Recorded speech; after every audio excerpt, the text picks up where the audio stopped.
रूस और यूक्रेन में जंग जारी है। इस जंग के बीच कई देशों के लोग यूक्रेन में फंसे हैं। यूक्रेन ने अपनी एयर स्पेस को बंद कर दिया है। इसके चलते वहां से लोगों का निकलना मुश्किल हो गया है। अब इसी बीच भारत ने कुछ ऐसा किया है जो शायद दुनिया के किसी देश ने नहीं किया। भारत ने संयुक्त राष्ट्र सुरक्षा परिषद की बैठक में अपने पड़ोसी देशों के नागरिकों को भी निकालने का प्रस्ताव दिया है। आपको बता दें कि भारत ने समय रहते हुए अपने कई छात्रों को यूक्रेन से सुरक्षित निकाल लिया और अभी भी बचे हुए लोगों को निकालने के लिए भारत लगातार अभियान चला रहा है। मानवीय संकट पर चिंता जाहिर करते हुए संयुक्त राष्ट्र में भारत के स्थायी प्रतिनिधि टीएस तिरुमूर्ति ने कहा कि यूक्रेन की सीमा पर हुई कुछ घटनाओं के कारण भारत का बचाव कार्य बाधित हुआ है। टीएस तिरुमूर्ति ने यह भी कहा कि भारत यूक्रेन में फंसे नागरिकों को निकालने के लिए विकासशील देशों और अपने पड़ोसी देशों की भी मदद करने के लिए तैयार है।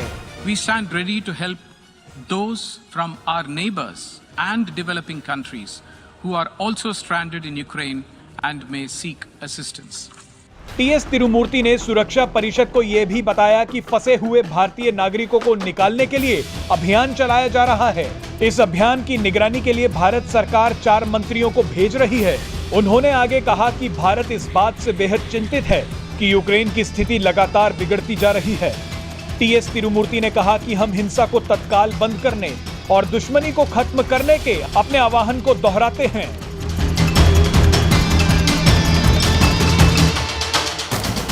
मेरी सरकार का विश्वास है कि कूटनीति के रास्ते पर लौटने के अलावा कोई और चारा नहीं है। हम एक बार फिर दोहराते हैं कि सभी मतभेदों को सिर्फ ईमानदार और निरंतर बातचीत के जरिए ही दूर किया जा सकता है। आपको बता दें कि भारत सरकार यूक्रेन के लिए मानवीय सहायता भी भेजेगी। भारत सरकार के 4 मंत्री यूक्रेन के पड़ोसी यूरोपीय देशों में जाकर इन देशों में पहुंच रहे भारतीय नागरिकों को लेकर चर्चा करेंगे।